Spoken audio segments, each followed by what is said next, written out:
অষ্টমীকে নির্দোষ প্রমাণিত করতে এগিয়ে এলো আয়ুষ্মান আর অষ্টমীর বাবা। সম্পূর্ণ জানতে ভিডিওটিতে একটি লাইক করে প্রথম থেকেই দেখতে থাকো। গল্পের শুরুতেই দেখা যায় অষ্টমী তো জেলের মধ্যে ভীষণই কান্নাকাটি করতে থাকে। ঠাকুরের ষড়যন্ত্রের শিকার হয়েছে অষ্টমী। ঠাকুর ইচ্ছে করে অষ্টমীর ব্যাগের মধ্যে দেখা যায় সোনার চেনটা ঢুকিয়ে দিয়েছিল আর ফেসে গেছে অষ্টমী। অষ্টমী বলতে থাকে, বৌরানী নিশ্চয়ই আমাকে বাঁচাবে, যেখানেই থাকুক না কেন বৌরানী তুমি আমাকে বাঁচাও। আর এর মধ্যেই তখন অন্যদিকে আয়ুষ্মানের মা চেষ্টা করে যাচ্ছে নরোত্তমকে বলে, আর বলে ঠাকুরপো অষ্টমীকে ছাড়াতে হবে, অষ্টমী এইসব অন্যায় করেনি, ওকে ফাঁসানো হয়েছে, তুমি কিছু একটা করো ঠাকুরপো। তখনই নরোত্তম বলে, কিন্তু বৌদি আমি কি করব বলো তো, এমনিতেই তুমি কমলা এরা সারাদিন তোমরা বিপদের মধ্যে থাকো, তারপরে যদি দাদা জানতে পারে যে তোমরা অষ্টমীকে ছাড়ানোর প্ল্যান করছো, বুঝতে পারছো তোমাদের ওপর থেকে কত ফাড়া যাবে। তখনই আয়ুষ্মানের মা বলে, যা ফাড়া যাক না, আমার তাতে কিছু যায় আসে না, অষ্টমীকে ছাড়তে হবে ঠাকুরপো। আমি একটা কথা তোমাদেরকে এখনো বলিনি, তবে আজ আমি বলবো বলে ঠিক করেছি। নরোত্তম বলে, কি বলবে বৌদি, আমাদেরকে খুলে বলো তো কি হয়েছে। আর বৌদি তখন বলে, জানো তো ঠাকুরপো, আয়ুষ্মান যখন একদম ছোট্ট ছিল তখন ওর বাবা মানে ঠাকুর আয়ুষ্মানের কুণ্ডলী দেখে বলেছিল যে এই ছেলে নাকি কোনোদিন বাবার মুখ উজ্জ্বল করবে না, তাই তো আয়ুষ্মানের ওপর তার বাবার এত টানপান কিছুই নেই। আর তারপরেই বলেছিল 28 বছরের পর নাকি ওর জীবনে অনেক ফাড়া আসবে। এসব কথা শোনার পর আমার মনটা ভীষণই খারাপ হয়ে গেছিল। সেদিনই ঘটল আর একটা অলৌকিক ঘটনা। আমি যখন আয়ুষ্মানকে নিয়ে বসেছিলাম তখনই এসেছিল এক সাধিকা, আর এসে বলছিল যে আমার ছেলে আয়ুষ্মান কিনা। আমি তখন বললাম যে হ্যাঁ, আমার ছেলেই আয়ুষ্মান।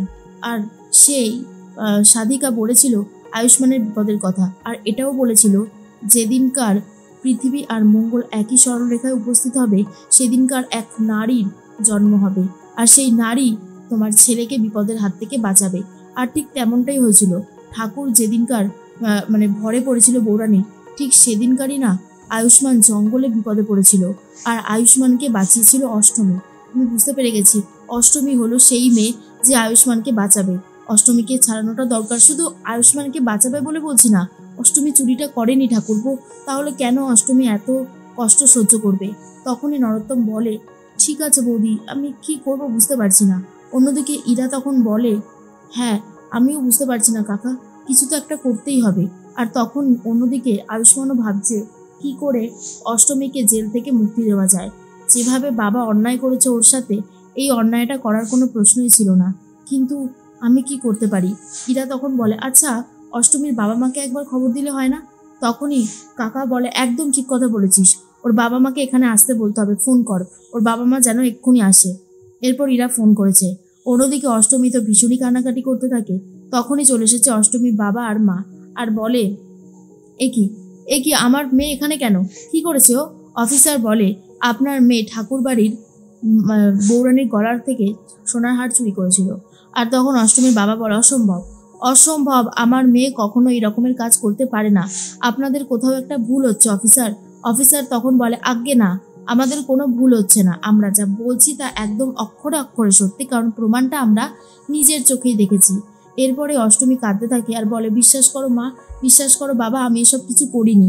মা আর বাবা বলে, আমি জানি তো তুই এসব করিসনি, চিন্তা করিস না, আমি তোকে ছাড়াবই।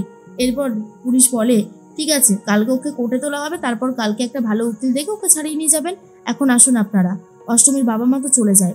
অন্যদিকে ঠাকুর ডেকে পাঠিয়েছে দুর্জয়কে। এরপর দুর্জয় বলে, বাবা আপনি ডেকে পাঠিয়েছিলেন। পুরুষোত্তম বলে, হ্যাঁ ডেকে পাঠিয়েছিলাম, কালকেই তো অষ্টমীর কেসটা কোর্টে উঠবে, একজন ভালো লয়ারকে ধরো যাতে কেসটা আমরা জিতে যাই, বুঝতে পেরেছ।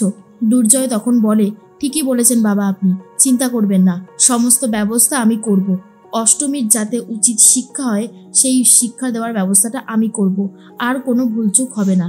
এমন একজন উকিল ঠিক করব যে অষ্টমীর সাজা হয়ে যাবে, নাও পারবে স্কুলে চাকরি করতে, নাও পারবে এই নবগ্রামে ঘুরে বেড়াতে, ও যাবে সোজা লকআপে। ঠাকুরের কথা অমান্য করায় তার কি শাস্তি হতে পারে সারা গ্রামবাসী দেখবে। ঠাকুরের বিধান হলো বিধির বিধান, যেটা মানতেই হবে, আপনি চিন্তা করবেন না, আমি সব ব্যবস্থা করব। অন্যদিকে দেখা যায় অষ্টমীর বাবা মা তো চিন্তায় রয়েছে, কি করবে, কি করে অষ্টমীকে ছাড়াবে, কিছুই মাথায় ঢুকছিল না। তখনই ছদ্মবেশে চলে এসেছে ইরা আর আয়ুষ্মান। তখনই ইরাকে বলে অষ্টমীর বাবা, আমি তো তোমাকে অনেকবার ফোন করেছিলাম, তুমি ফোনটা ধরোনি কেন? আয়ুষ্মান বলে, আমাদের বাড়িতে খুব প্রবলেম, আমরা চাইলেই যা খুশি তাই করতে পারি না। আমি এটা নিয়ে আলোচনা করব বলে এখানে এলাম। ঠাকুর শুনলাম ভালো একটা লয়ার ঠিক করেছে যাতে অষ্টমী সাজা হয়। ওকে ছাড়াতে গেলে আমাদের তার উপরে গিয়েও একজন ভালো লয়ার ঠিক করতে হবে। এরপর অষ্টমীর বাবা বলে, আমি বুঝতে পারছি না, তোমরা কি আমাকে ভয় টয় দিচ্ছ নাকি? আয়ুষ্মান তখন বলেন, না, আমরা ভয় দিতে আসিনি, বরং লড়াইয়ের মোকাবিলা করতে এসেছি।